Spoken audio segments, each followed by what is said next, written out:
Salut et bienvenue à toi sur J'alimente ma santé. Alors on est Céline Repetto et Pierre Ivaman et on aide chaque année des milliers de femmes à retrouver un équilibre dans leur vie grâce à une approche qui est holistique et globale. En fait, on travaille sur le corps physique, on travaille sur la sphère mentale, sur la sphère émotionnelle et bien sûr sur la sphère alimentaire avec toute notre équipe. Et donc aujourd'hui, on va te partager notre expertise en vidéo.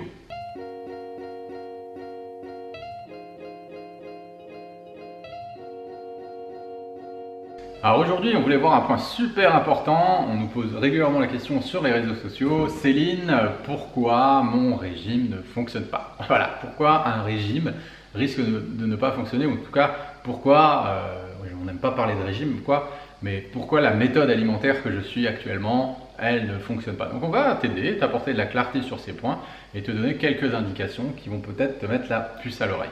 Alors en effet, souvent régime, ça va rimer avec restriction calorique.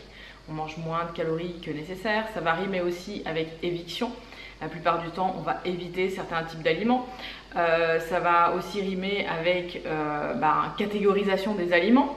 On va aussi enlever des macronutriments, etc. Donc en fait, à partir du moment où on suit une méthode alimentaire, même si je ne parle pas forcément de régime, si on suit une méthode alimentaire et que ça nous frustre, ça va pas marcher, en fait, ça va pas fonctionner.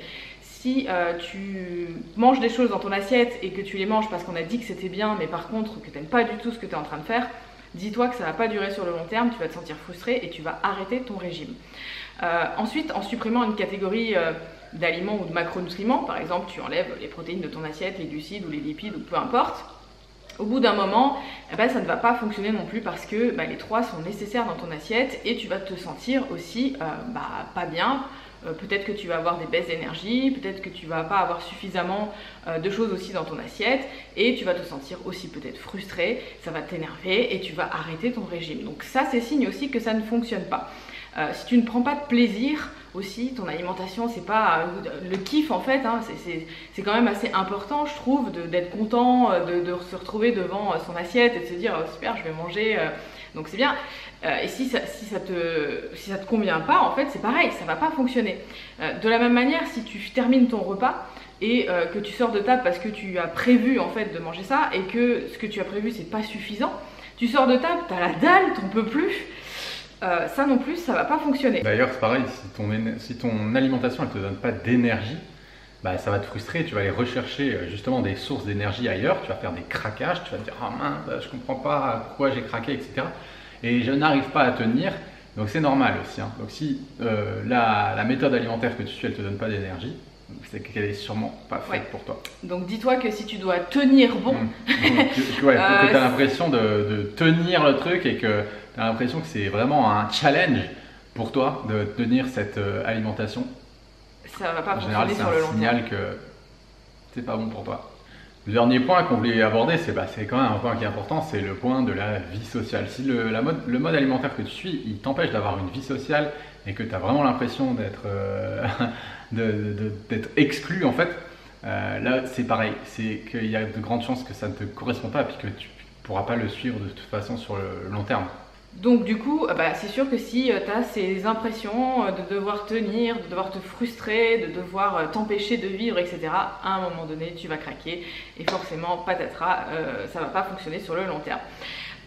Je pense qu'il vaut mieux viser du coup une solution qui est plus flexible, en fait, moins stricte, mais du coup tenable sur le long terme, que de partir sur quelque chose de trop frustrant, trop restrictif, et au final de tenir quelques jours, voire quelques semaines, et pas avoir des résultats. Le tout, c'est d'arriver à trouver ta propre méthode, ce qui fonctionne pour toi, pour ton profil, parce que comme je le dis à chaque fois, on est tous différents. Donc tu dois avoir certainement le régime idéal pour toi, encore faut-il le trouver, et pour ça, il faut savoir se connaître. Et c'est en faisant des erreurs qu'on apprend à se connaître tout simplement.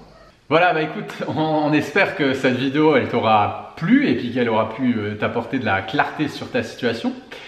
Si jamais tu as envie d'en savoir plus, oui, voilà, tu as sûrement envie même d'en savoir plus. Ça tombe bien parce qu'on donne une conférence en ligne dans les prochains jours sur le sujet de la nutrition et le lien en fait entre l'alimentation et les émotions. Donc voilà, pour s'inscrire, c'est hyper simple. Tu as juste à cliquer en fait, dans la description de la vidéo et il y aura marqué ma méthode minceur ou bien s'inscrire au webinaire ou à la conférence.